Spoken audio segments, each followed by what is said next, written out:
Bagay naman pala dito kay sir yung ni-request niyang gupit.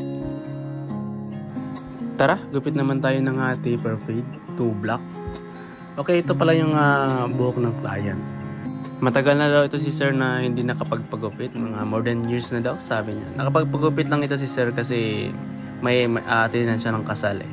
Gusto niya lang madaling i-manage na gupit, yung hindi rin masyadong maiksi. Dito mga kabarbers, minasa ko lang ng konti yung buhok niya para hindi lumipad pag puputulin natin. Tapos ito nga pala yung request ng client, taper fade 2 block. So balikan niya lang daw yung texture na gusto niya. Nag-start ako nagbawas sa kanyang bangs. Kinuha ko muna yung saktong haba ng kanyang bangs based lang sa kanyang request. Saka ako nagbawas paikot sa kanyang ulo mga kabarbers. Dito mga kabarbers, mas refer ko na hand clip yung gagamitin kong technique. Para kasi sa akin mas accurate ito. Kasi mahihila mo yung buhok at saka mapantay mo ng maayos.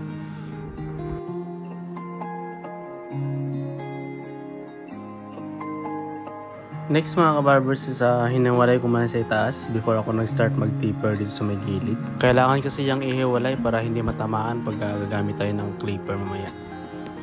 Nag-start ako dito ng guard number 3. Tinanggal ko muna yung kapal ng kanyang buhok, paikot. Para paggagawa na tayo ng guidelines para sa taper natin, hindi na tayo mahihirapan. Next mga kabarbers is clip over comb. Tinanggal ko muna yung kanto mula doon sa ginamit kong guard number 3.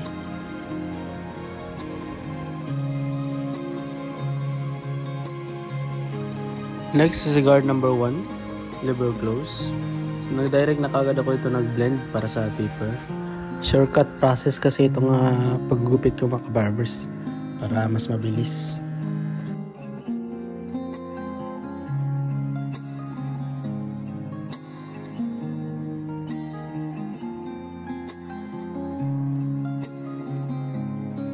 Next mga kabarbers, no guard, halfway. Parang gagawa lang ako dyan ng guidelines. Next, full adjust. Tinanggal ko kaagad yung dark line na yan. Parang nag-blend na kaagad ako dito mga kabarbers. Medyo paslant na yung paghagod ko dito. So, ganun din dito yung proseso sa may gilid. Ganyan kasi ako maggupit mga kabarbers sa rektahan na kasi. Ayaw kasi ng pabalik-balik. Dito nilalaro ko lang yung lever para maka-blend kaagad. Pagkatapos clip over ko mga kabarbers. Kumbaga tinanggal ko dyan yung sumusobrang buhok mula dun sa ginawa nating taper.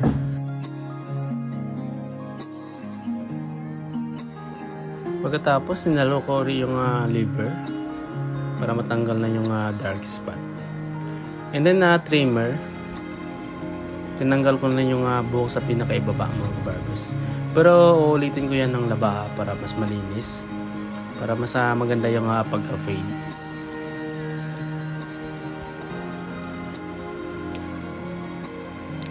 And direct na rin ako gumawa ng korte. Para isahanan yung gamit ng trimmer. Before ako naglabaha mga kabarbers, nilinis ko muna.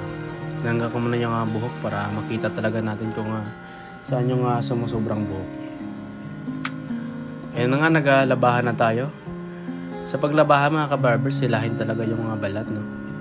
Para smooth yung paghagod ng labaha. At saka para makaiwas sa pagkasugat. Mas maganda pag labaha tayo, pag taper yung gupit natin. Mas refer ko talaga na salungatin yung buhok doon sa may korte, yung ibabaw ng tenga. Para mas malinis sa tingnan. And then nag-retouch kaagad ako ng number 3 na guard. Kasi may natitira pa kasi yan eh. Liver close lang para mas maputol talaga yung buhok mga kabarbers. And then nag-blending ako gamit ng thinning scissor. Para mas maganda yung pag-blend niya mga kabarbers. Mas maganda kasi itong thinning scissor eh. Hindi mapersa yung pagkanipis ng buhok. Yan at saka maganda yung pagka-blend. And then pinerfect ko dito yung korte sa may gilid mga kabarbers. After niya, nagbawas ako sa itaas. Sa pagbawas ko dito sa itaas mga kabarbers, ginawa kong sukatan yung bangs. Nagumpisa ako dito sa pinakagitna kasi gagawin natin yung sukatan mamaya sa pagbawas sa gilid. Dito sa may kaliwa at saka sa may kanan. Mas maganda yung ganitong proseso mga kabarbers para mas mapantay talaga natin yung buhok sa itaas. Ito yung ginagamit kong technique kapag yung gupit ng client is 2 block. Mas maganda kasi itong hand clip pag ganito kahaba yung buhok sa itaas. Kasi mahihila mo ng maayos yung buhok Makikita mo talaga kung saan yung sumusobra. Ayan, kung mapansin nyo dyan mga kabarbers, ginawa ko talagang sukatan yung pinakagitna. Ayan, para mapantay talaga. Bale, ganyan lang yung paraan natin sa pag-section mga kabarbers. Gagamitin lang natin yung dulo ng suklay para makagawa ng layer. At saka para maipit natin ng maayos yung buhok. Ayan yung makikita mga kabarbers, ginawa ko yung sukatan yung pinakagitna. After nyan mga kabarbers, sinurvey ko kaagad para wala talagang sumusobrang buhok. Same process pa rin dito sa may bandang kaliwa mga kabarbers. So tuloy-tuloy lang ang ganyang proseso hanggang mabawasan lahat ng parte ng kanyang buhok.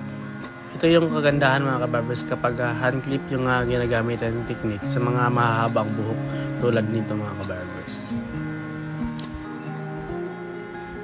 Kaya kailangan talaga marunong din tayo ng hand clip na technique. And then sa huling proseso mga kabarbers, gumamit ako ng tining scissor. Yan, palang tinanggal ko lang dyan yung makakapal Kasi iba kasi yung texture ng buhok niya mga kabarbers kasi nasanay kasi ito sa mahabang buhok. Ayan na, nag-blower na kaagad ako mga kabarbers para pumorma na yung buhok niya. Ayun. Ang gusto ng client dito mga kabarbers is medyo mahaba talaga yung bangs. Ganyan talaga yung request niya mga kabarbers. So ito na nga resulta mga kabarbers. Maraming salamat sa panonood. Ingat po.